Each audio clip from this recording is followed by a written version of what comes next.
Have you grown up with lots of difficulties in your life? Maybe you grew up in a household where your parents fought with each other. Maybe they struggled with drugs or alcohol. Or maybe you had to look after yourself and your siblings. These experiences are often referred to as adverse childhood experiences, or ACEs. You might have grown up dealing with one hard thing after another, struggling to feel loved or cared for, and struggling to feel safe. You might have lived with your parents throughout your childhood, or you might have been removed. Everyone's story is different, but there's something many young people have in common. Have you ever struggled with your anger? Have you found yourself being in trouble at school? Do you ever feel like your emotions are taking over? A lot of young people do. And although you might have been made to believe that you were being naughty, this is actually a very normal response to trauma. Living with childhood trauma is really hard, and it actually affects your brain, your emotions, and your behaviour. In this video, we're going to explore how trauma affects children's brains and what you need to know about yours. This might be one of the most important videos you ever watch. You may have experienced repetitive trauma in your life, and things might have been hard for you over and over again. This doesn't mean that you can't have a good life. You can. But it does mean that you'll need to manage your own mental health. It's very important that you understand how trauma can affect you. You deserve to be happy, and you deserve to do wonderful things in your life. Understanding how trauma impacts people is an important part of building the life that you actually want. In order for you to understand your trauma, you need to understand your emotional brain. So, let's start there. You have 3 parts to your emotional brain: the reptilian brain, the middle brain, and the rational brain. The reptilian brain is the first part of your brain that develops, and this is the same as in all humans. It's also the same in animals too. This is the part of your brain that helps you stay safe and survive. So whenever you feel threatened or unsafe, it turns on automatically. Your brain will then go into fight, flight, or freeze mode. This threat is often a traumatic event, or it might be an argument or a stressful situation. If you go into flight mode, you might run away or hide, you might walk away or want to avoid something. Have you ever got up in the middle of class and refused to do your work, but really it was because the work was a bit hard and you felt overwhelmed? Or have you ever got so annoyed and frustrated that you had to run away and slam the door? That's flight mode.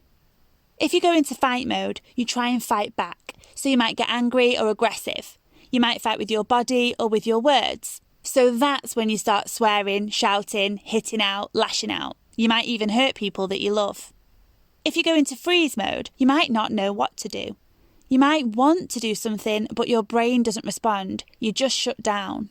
Have you ever had that?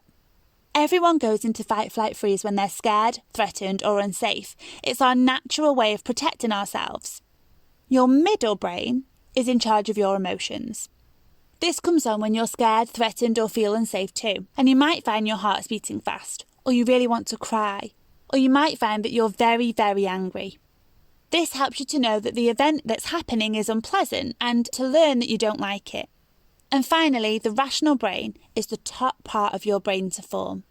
It actually makes up 85% of your total brain mass, and that's in charge of problem solving, memory, self-awareness, which is where you understand why you're doing what you're doing and you can work out what's going on inside, kindness, concern for others, and learning. So the rational brain helps you to learn. This part of our brain shuts off when we go into survival mode. That's why you might find it hard to remember things when you're in your lesson if things are really stressful at home, or why you struggle to calm down when you're really angry. It's also why you lash out and hit others and only really feel bad about it afterwards. The thing is, we can only use our rational brain when our brain and our minds are calm. So what happens when we're scared? Our brain sends a message to our reptilian brain through something called the amygdala. This is like an alarm in our brain that tells us that we're in danger.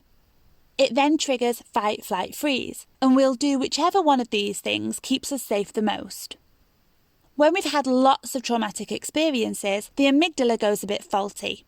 It can begin to send us into survival brain even over the smallest thing. Have you ever got really angry about something really small? Or jumped at a loud noise and wanted to run away and hide? That's because your amygdala is so used to scary things happening and needing to protect you that it does it over really small things now too. just in case you're in danger.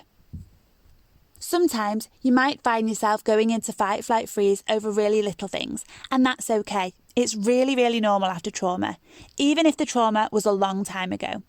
You now need to be aware of it and start to take some control back. Although the reasons for your behaviour link to your past, you do not need to be defined by this, and it shouldn't be used as an excuse for your behaviour. You can control this, but you need to start now. You'll need to retrain your brain to learn to be calm again and try to keep your rational brain on as much as you can. The best way to start doing this is to calm yourself down when you begin to feel overwhelmed or threatened, even if it is over something small. If you don't start taking care of your emotional brain, it can begin to affect your mental health. We're going to help you do this through a series of videos, so you can watch the next video now to learn more.